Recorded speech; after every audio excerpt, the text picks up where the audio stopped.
चार वेद हैं, ऋग्वेद, सामवेद, यजुर्वेद, अथर्ववेद। ऋग्वेद के बारे में बात कर लिया कल हम लोग। ऋग्वेद के बारे में लगभग सब चीज बात कर लिए। अब लिखो दूसरा सामवेद।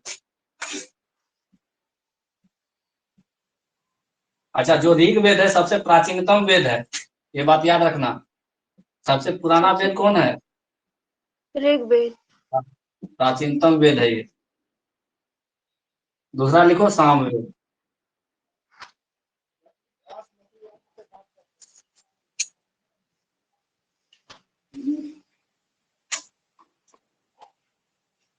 लिखो सामवेद। सामवेद गाए जाने वाली ऋचाओं का संकलन है। गाए जाने वाली ऋचाओं का संकलन है। ऋचाओं का संकलन है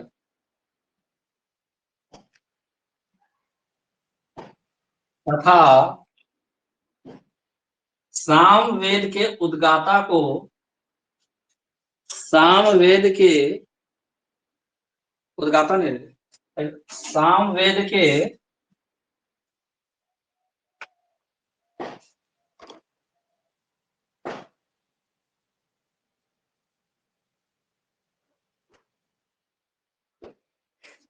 गाए जाने वाली ऋचाओं का संकलन है, लिख ली। तथा सामवेद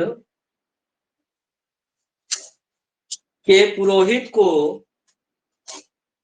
सामवेद के पुरोहित को उद्गाता कहा जाता था।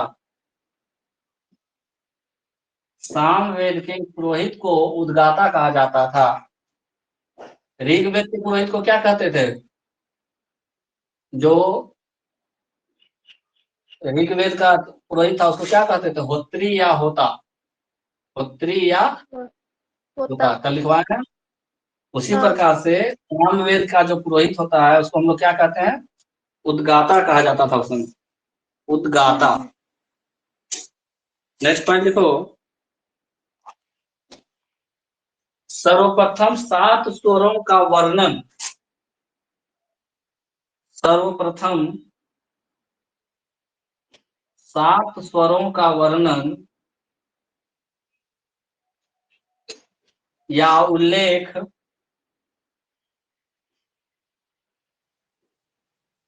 सामवेद में ही प्राप्त होता है या सामवेद में ही है। 7 स्वरों का उल्लेख सामवेद में ही है। कौन कौन से 7 स्वर हैं?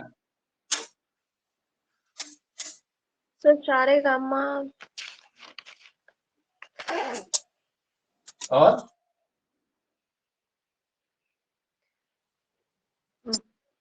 सारे गामा पाधा निशा धा पा मा गा रे। उतना नहीं जाना है। 7 को नहीं हुआ क्या?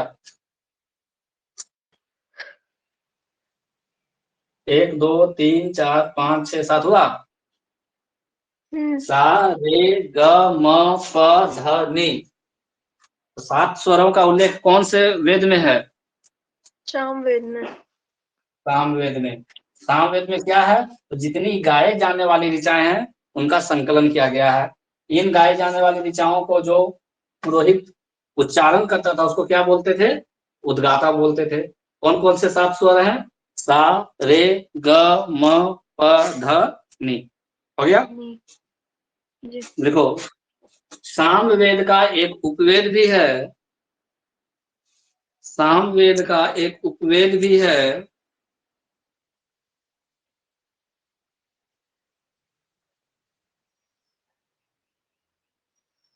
जिसे गंधर्व वेद कहा जाता है।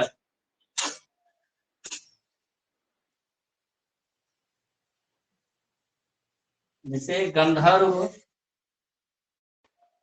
वेद कहा जाता है। सामवेद का उपवेद कौन सा है? गंधर्व वेद। ठीक है।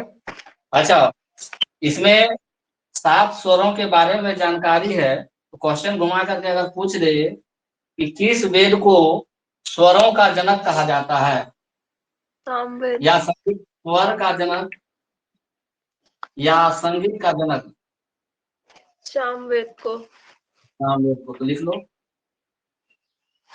सामवेद को स्वर का जनक या संगीत का जनक भी कहा जाता है।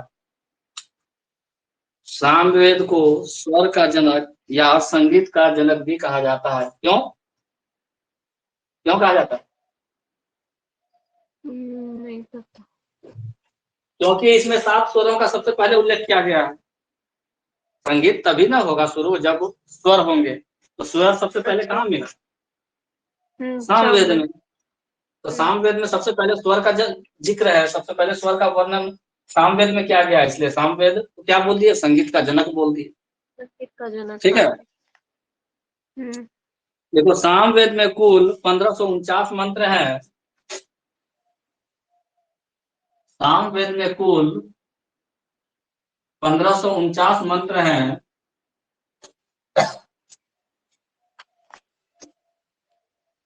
जिसमें से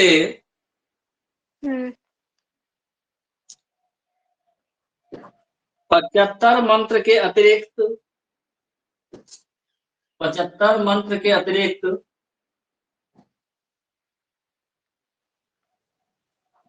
जी। बाकी मंत्र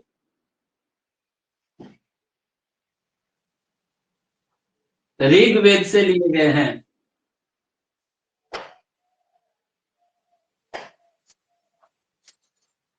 75 मंत्र के अतिरिक्त बाकी मंत्र ऋग्वेद से लिए गए हैं।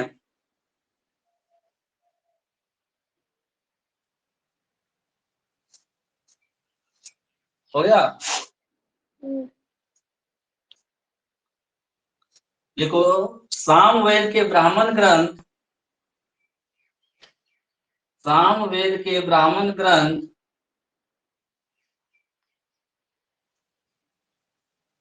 पंचविश तथा तांडे है। पंचविश या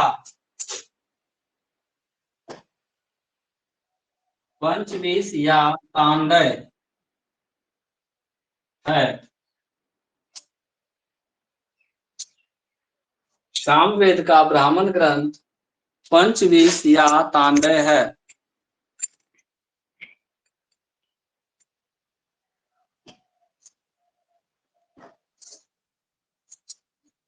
हो गया?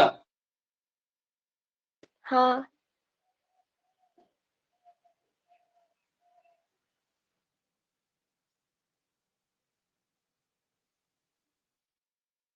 तो सामवेद के बारे में हम लोग क्या क्या जाने?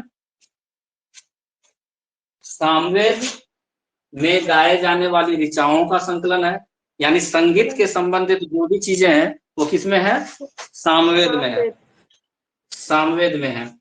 अगर सामवेद की जो ऋचाएं हैं, जो गाते थे उस समय, जो पुरोहित होते थे, उनको हम लोग क्या कहते थे? उद्गाता। क्या बोलते थे उनको? उद्गाता। सामवेद की ऋचाओं को गाने वाले को क्या बोलते थे? उद्गाता। उद्गाता। ठीक है। सामवेद का उपवेद कौन सा है? तो गंधर्व वेद है। सामवेद का उपवेद कौन सा है? गंधर्व वेद है। इसका ब्राह्मण ग्रंथ कौन सा है? तो पंचविश या तांडव है। सर्वप्रथम 7 स्वरों का उल्लेख किसमें किया गया है? तो सामवेद में किया गया है। 7 स्वर कौन कौन से हैं? सा रे ग म प ध नि। इसमें कुल कितने मंत्र हैं? 1549 मंत्र हैं, 1549 मंत्र हैं। लेकिन अगर बात करें सिर्फ सामवेद का अपना मंत्र की बात करें तो सिर्फ 75 मंत्र इसका अपना है। बाकी का सारे मंत्र किसके द्वारा लिया गया है? ऋग्वेद से लिया गया है। ठीक है। 75 मंत्र के अतिरिक्त जो भी मंत्र हैं उसमें वो कहाँ से लिया गया है? ऋग्वेद से लिया गया है। तीसरा लिखो। तीसरा कौन सा वेद है?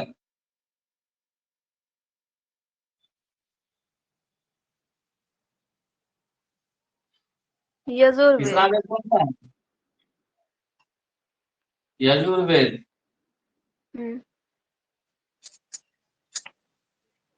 सिर्फ बोर्ड नहीं दिख रहा है। देखिएगा, तीसरा है हम लोगों का यजुर्वेद।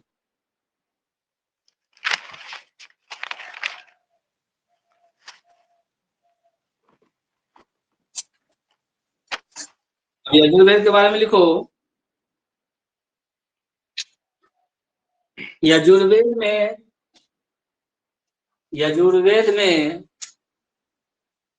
कर्मकांड, यज्ञ, अनुष्ठान आदि का उल्लेख है। कर्मकांड, यज्ञ, अनुष्ठान आदि का उल्लेख है।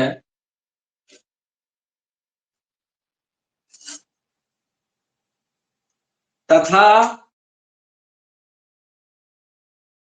कर्मकांडों, यज्ञ और अनुष्ठान के सारे मंत्र यजुर्वेद में हैं। यजुर्वेद में हैं।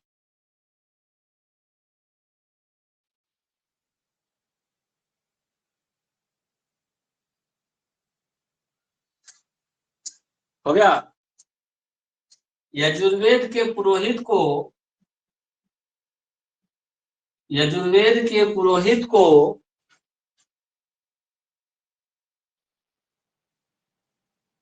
अघवर्यु कहा जाता था। अघवर्यु।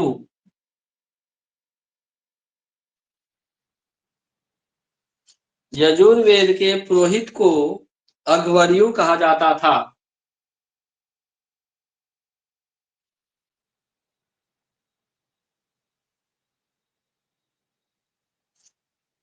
भाव है अध्वर्यु, घ नहीं ध। हाँ अध्वर्यु कहा जाता है। हाँ ध होगा, ध अध्वर्यु। कहीं कहीं घ लिखा हुआ मिलेगा लेकिन ध ही मतलब सही उच्चारण है इसका। अध्वर्यु कहा जाता था। देखो यजुर्वेद ही एकमात्र ऐसा वेद है, यजुर्वेद ही एकमात्र ऐसा वेद है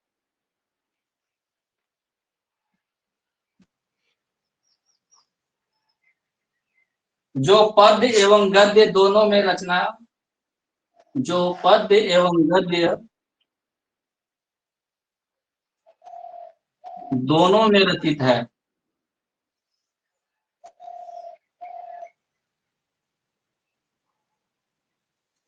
पद्य एवं गद्य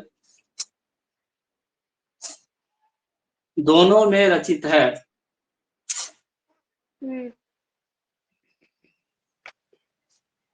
तो पद्य एवं गद्य कहने का मतलब क्या, पद में भी और गद्य में भी, ठीक है।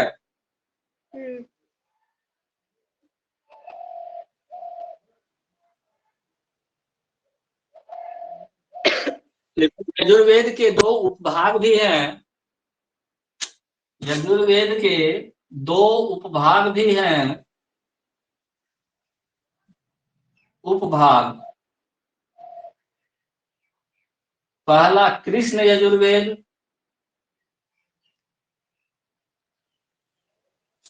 पहला कृष्ण यजुर्वेद और दूसरा शुक्ल यजुर्वेद।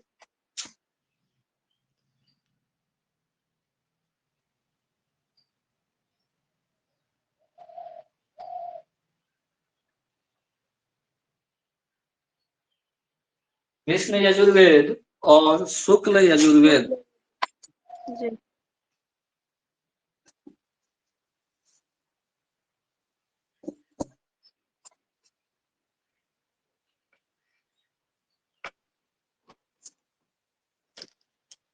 अच्छा, कृष्ण यजुर्वेद जो है उसके बारे में लिखो कि कृष्ण यजुर्वेद गद्य में है, कृष्ण यजुर्वेद गद्य में है, जबकि शुक्ल यजुर्वेद पद्य में है। ऐसे बना लो, अच्छा याद रहेगा। कृष्ण यजुर्वेद गद्य, शुक्ल यजुर्वेद पद्य।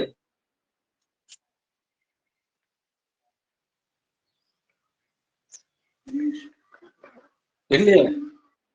जी। कृष्ण यजुर्वेद का ब्राह्मण ग्रंथ, कृष्ण यजुर्वेद का ब्राह्मण ग्रंथ तैत्तिरीय है। कृष्ण यजुर्वेद का ब्राह्मण ग्रंथ तैत्तिरीय है।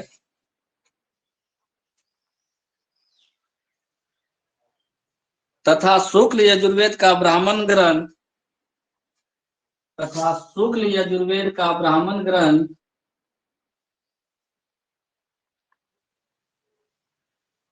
शतपथ है। शुक्ल यजुर्वेद का ब्राह्मण ग्रंथ शतपथ है।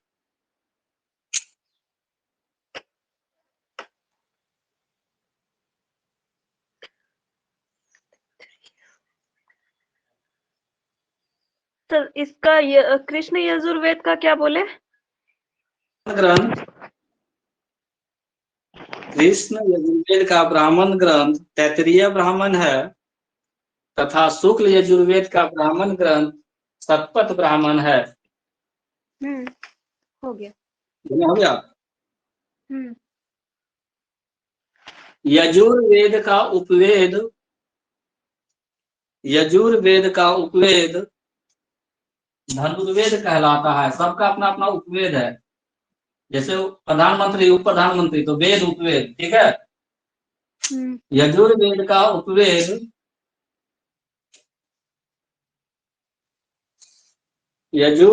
का उपवेद धनुर्वेद है।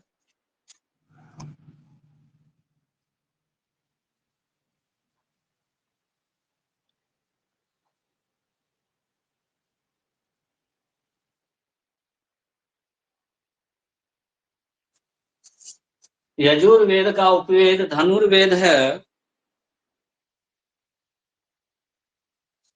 इसलिए एक नोट लिखो। एक नोट लिखो। नोट शतपथ ब्राह्मण में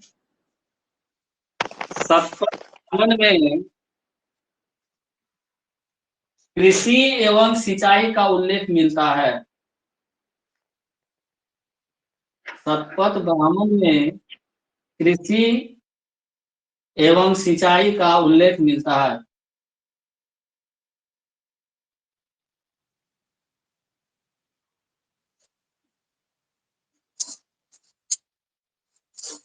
लिख लिए?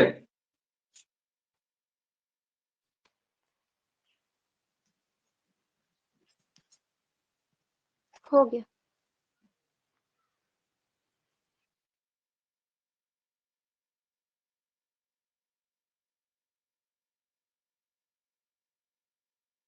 चौथा लिखो अथर्ववेद।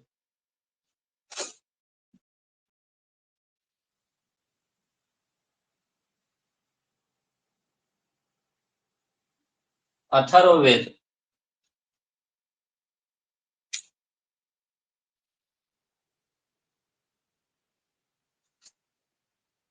अथर्ववेद चौथा एवं अंतिम वेद है। अथर्ववेद चौथा एवं अंतिम वेद है जिसकी रचना अथर्वा ऋषि ने की थी। जिसकी रचना अथर्वा ऋषि ने की थी।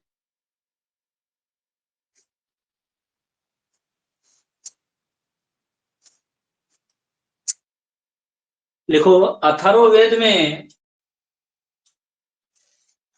अथर्ववेद में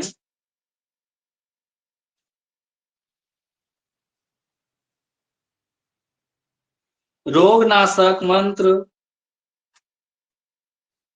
अथर्ववेद में रोगनाशक मंत्र, जादू टोना, रोगनाशक मंत्र कोमा जादू टोना, विवाह गीत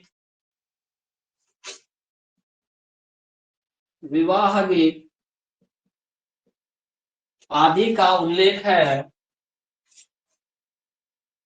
रोगनाशक मंत्र, जादू टोना, विवाह गीत आदि का उल्लेख है।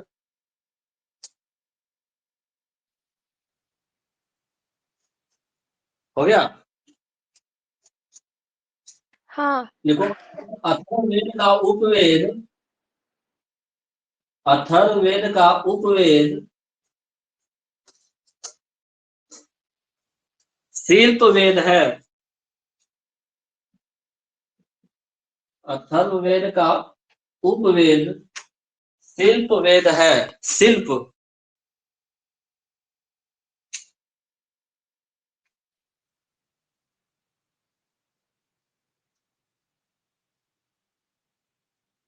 लिख लिए? हाँ।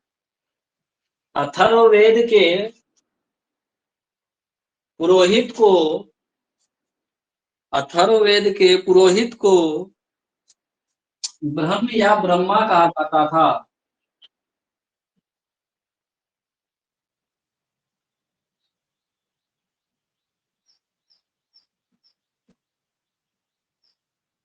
अथर्ववेद के पुरोहित को ब्रह्म या ब्रह्मा कहा जाता था।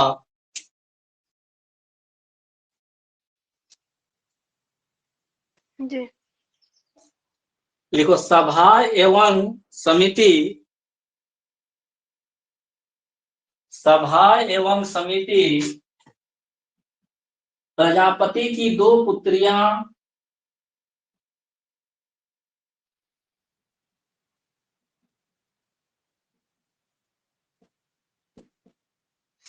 सभा एवं समिति प्रजापति की दो पुत्रियां थी।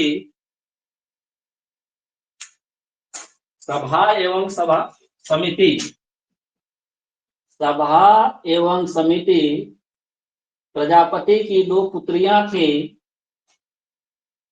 यह उल्लेख अथर्ववेद में किया गया है। यह उल्लेख अथर्ववेद में किया गया है।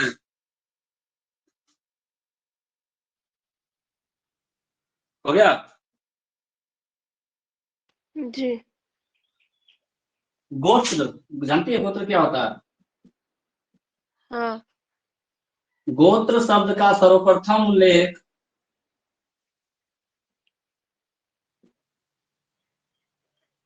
अथर्ववेद में किया गया है। गोत्र शब्द का सर्वप्रथम उल्लेख अथर्ववेद में किया गया है।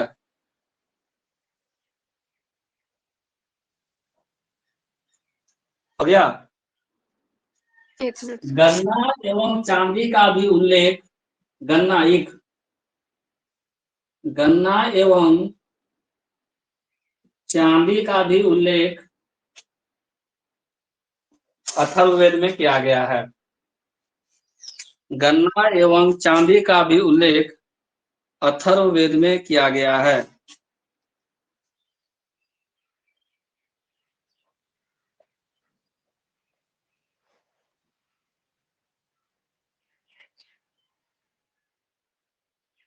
लिख लिए? हाँ। अब एक नोट लिखो नीचे।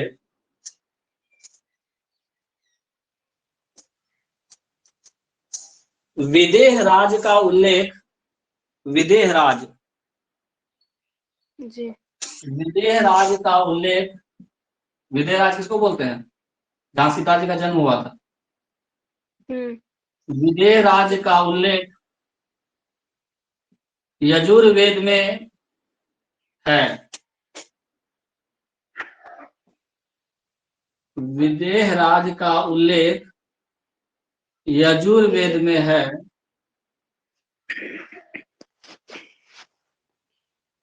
लिख लिए? हाँ। तथा, तथा आर्यों के, आर्यों के जी।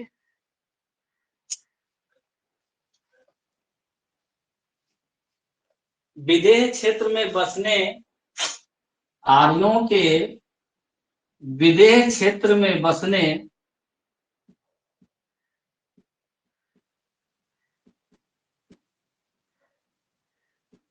बसने की चर्चा, आर्यों के विदेह क्षेत्र में बसने की चर्चा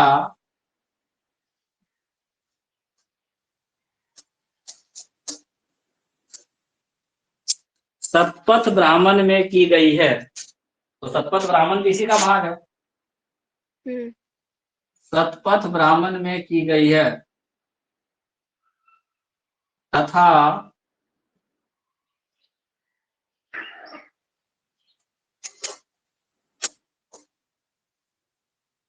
विधेय माधव द्वारा, विधेय माधव नाम है, विधेय माधव द्वारा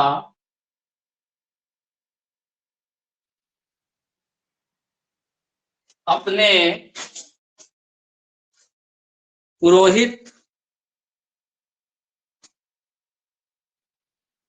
अग्नि अपने पुरोहित के साथ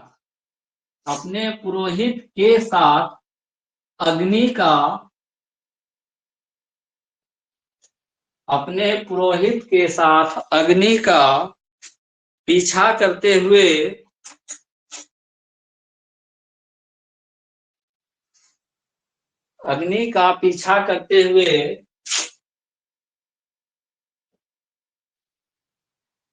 सदा नीरा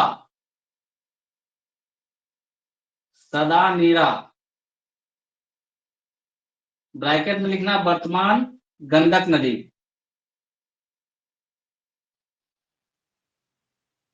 सदा नीरा वर्तमान में गंडक नदी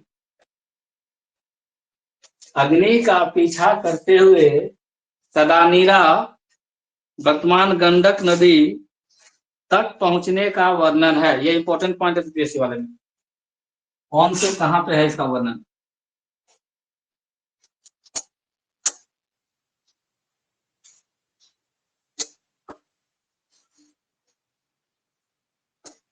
लिख लिए?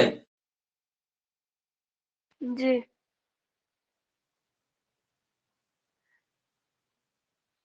देखो वाल्मीकि रामायण में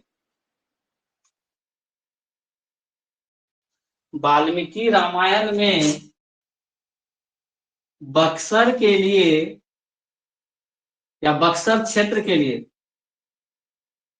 वाल्मीकि रामायण में बक्सर क्षेत्र के लिए मलद और करुणा क्षेत्र का उल्लेख, मलद और करुणा के रूप में उल्लेख किया गया है। बक्सर क्षेत्र का उल्लेख मलद और करुणा के रूप में किया गया है।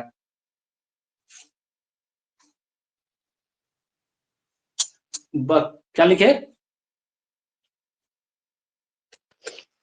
वाल्मीकि रामायण में बक्सर क्षेत्र के लिए मलद और करुणा के रूप में किया गया है। बक्सर क्षेत्र का उल्लेख मलद और करुणा के रूप में किया गया है। मलद है, मलद। बक्सर क्षेत्र का उल्लेख किस रूप में किया गया है? मलद और करुणा। जहां राक्षसी तारका के वध का वर्णन है, जहां राक्षसी तारका के वध का वर्णन है। कौन मारा था राक्षसी तारका को? भगवान राम। मलद और करुणा क्षेत्र बक्सर वाले एरिया को कहा गया है, यहीं पे तारका का वध हुआ था। ठीक है। विधेय माधव जो थे अपने पुरोहित के साथ अग्नि का पीछा करते हुए कहां तक आए थे? सदानीरा तक आए थे। सदानीरा वर्तमान में किस नदी को बोलते हैं? तो गंडक नदी को बोलते हैं। ये तो कहाँ लिखा हुआ है? सतपथ ब्राह्मण में लिखा हुआ है। सतपथ ब्राह्मण में क्या लिखा हुआ है कि विदेह राज यहाँ पे था, विदेह राज में आर्य आकर के बसे थे। इन्हीं आर्यों में से एक थे विदेह माधव, जो अपने पुरोहित के साथ अग्नि का पीछा करते हुए कहाँ पहुंचे थे? सदानीरा पहुंचे थे। सदानीरा से तट तक पहुंचे थे या सदानीरा तक पहुंचे थे। ठीक है। तो हो गया चारों वेद खत्म, जो पॉइंट हम लोगों को पढ़ना था।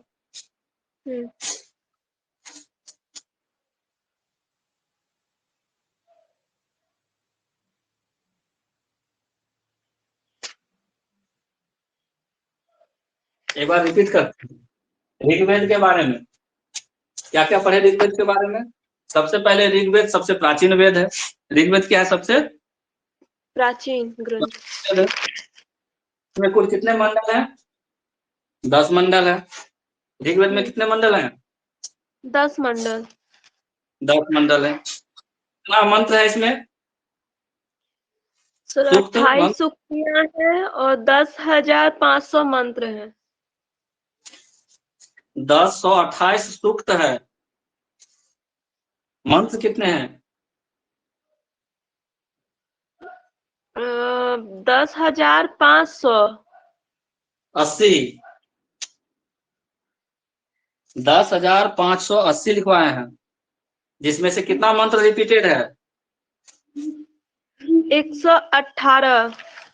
टोटल कितना मंत्र बचा इसका अपना, बिना रिपीट किया हुआ कितना मंत्र हुआ? 10,462। ऋग्वेद के जो मंत्र का उच्चारण करते थे उसको हम लोग क्या कहते थे, होत्री या होता? जो पुरोहित होता था ऋग्वेद में, उसको क्या बोलते थे, होत्री या होता? ठीक है। उसके बाद क्या पढ़े, जो मंडल 2 है, 2 से 7वें मंडल को क्या बोले थे, प्राचीन मंडल या वंश मंडल? ऋग्वेद के से 7वां मंडल को क्या बोले थे, प्राचीन मंडल या वंश मंडल? हो गया। ऋग्वेद के चौथे मंडल में किस चीज की जानकारी है? कृषि संबंधित जानकारी। कृषि संबंधित जानकारी है। तीसरा मंडल में क्या है? गायत्री मंत्र। किसने लिखा है गायत्री मंत्र? जिसके रचयिता हैं विश्वामित्र। विश्वामित्र।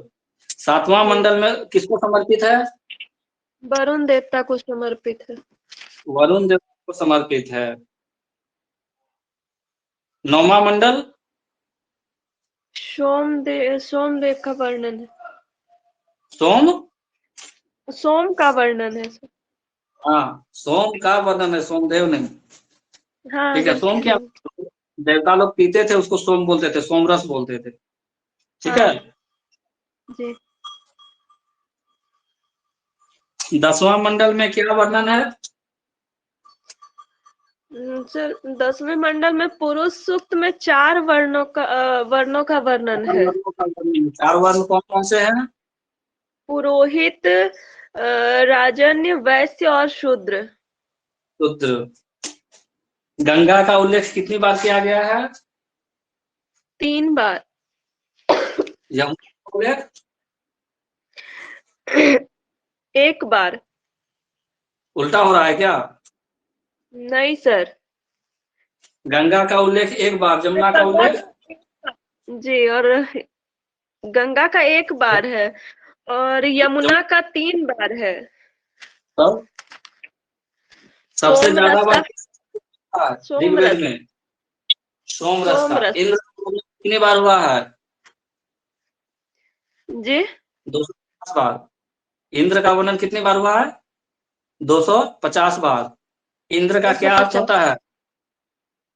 इंद्र का अर्थ पुरंदर। पुरंदर को बोलते थे इंद्र। पुरंदर का क्या अर्थ हुआ? इंद्र को क्या बोले पुरंदर?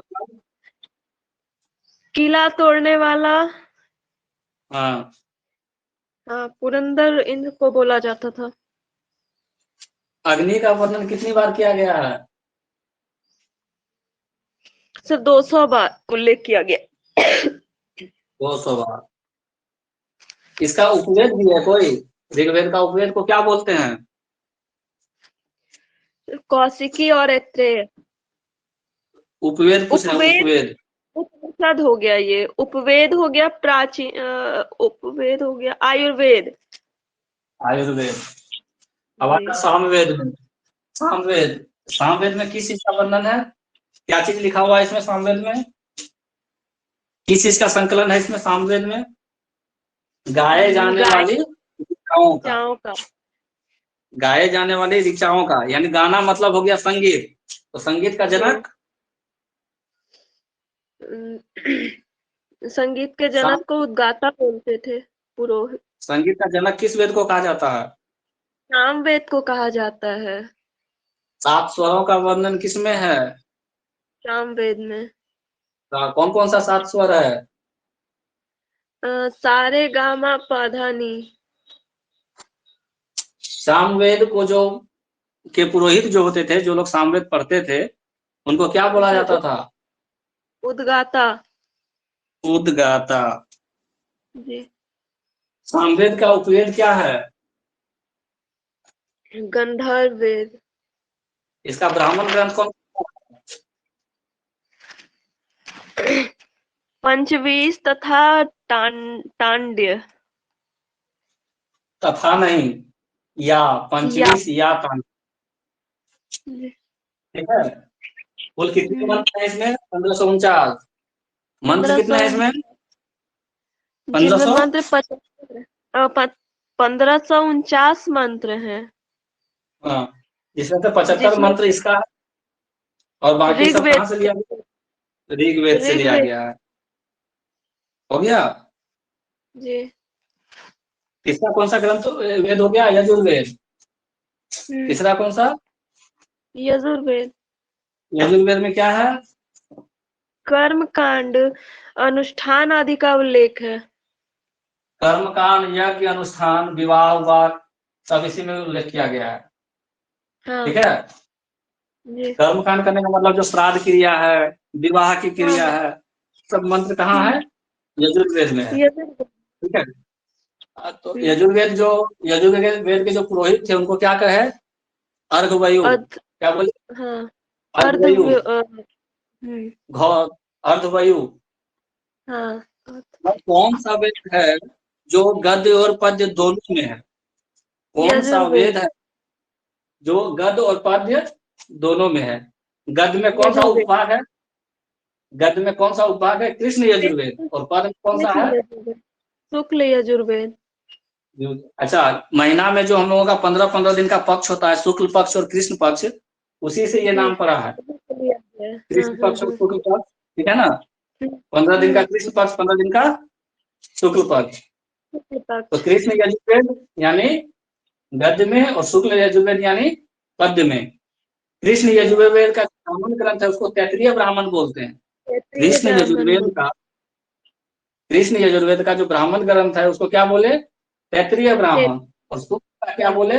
सतपथ। याद करने के सतपथ। लिए, याद कैसे रखेंगे कौन सा कृष्ण का था, कौन शुक्ल का था? तो 100 से शुक्ल, 100 से सतपथ, 100 से हम्म, शुक्ल, 100 से 100 से सतपथ। सतपथ। ठीक है। हम्म, उपवेद कौन सा है इसका यजुर्वेद का? तो धनुर्वेद है। धनुर्वेद। धनुर्वेद। जी। उपवेद कौन सा है? धनुर्वेद। धनुर्वेद। धनुर्वेद। इसके बाद और कुछ बात किए यजुर्वेद के बारे में कि विदेह राज का जो उल्लेख है कौन से वेद में है? बिहार का जो विदेह राज है उसका उल्लेख कहाँ है? तो यजुर्वेद में है। सबसे लास्ट में जो नोट यजुर्वेद। करके लिखवाए। ठीक है। हम्म, जो आर्य लोग थे वो लोग विदेह क्षेत्र में जो बसने के लिए आए थे, इसकी चर्चा कौन से ब्राह्मण में है? तो यजुर्वेद के शतपथ ब्राह्मण में। यजुर्वेद के हम्म, शतपथ सतपथ ब्राह्मण ब्राह्मण में। में। और इसी में शतपथ ब्राह्मण में ये भी लिखा हुआ है जो विदेह माधव थे वो अपने पुरोहित के साथ अग्नि का पीछा करते हुए कहाँ तक पहुंचे थे? सदानीरा तक पहुंचे थे। सदानीरा यानी जो गंडक नदी के। गंडक नदी ठीक है। तक। जी। अब शादी विवाह हो गया, जग अनुष्ठान हो गया, तो अब बचा क्या? भाई आदमी बीमार पड़ेगा तो उसके लिए कुछ मंत्र होना चाहिए कि नहीं? तो अथर्वा हाँ ऋषि हाँ ने सबसे अंतिम में अथर्ववेद की रचना की। उसमें जी। रोगनाशक मंत्र लिखा, जादू टोना लिखा, जात। जितना लोग पता ना जादू टोना वाला वो सब है। फिर हाँ शादी के बारे में तो यजुर्वेद में लिखा था कि नहीं लिखा था? कर्मकांड जी। है तो शादी भी एक कर्मकांड ही हुआ।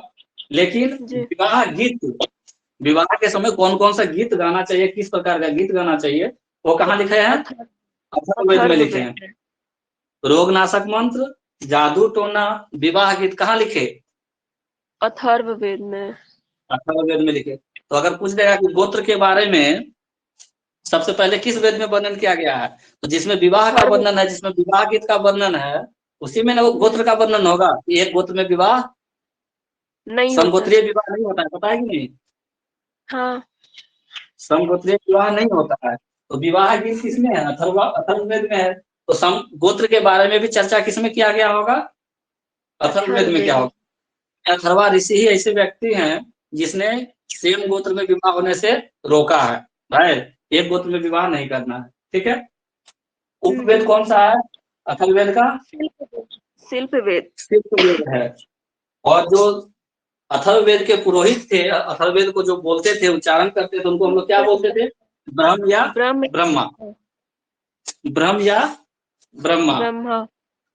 और सबसे इंपॉर्टेंट पॉइंट है अथर्ववेद का कि अथर्ववेद में ऐसा लिखा हुआ है कि जो प्रजापति थे उनकी दो बेटियां थी। प्रजापति की कितनी बेटियां? दो। कौन कौन से? सभा और समिति। समिति। इसका वर्णन कहाँ है? अथर्ववेद में। अथर्ववेद सभा में। और समिति का वर्णन कहाँ है? अथर्ववेद में। अथर्ववेद में। ठीक है। कल हम लोग करेंगे जी। आरण्यक और उपनिषद।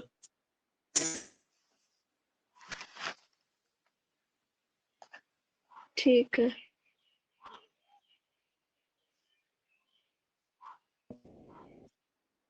ठीक, जी सर, इसका एक कर टॉपिक लेना। फिर से बोल दीजिए।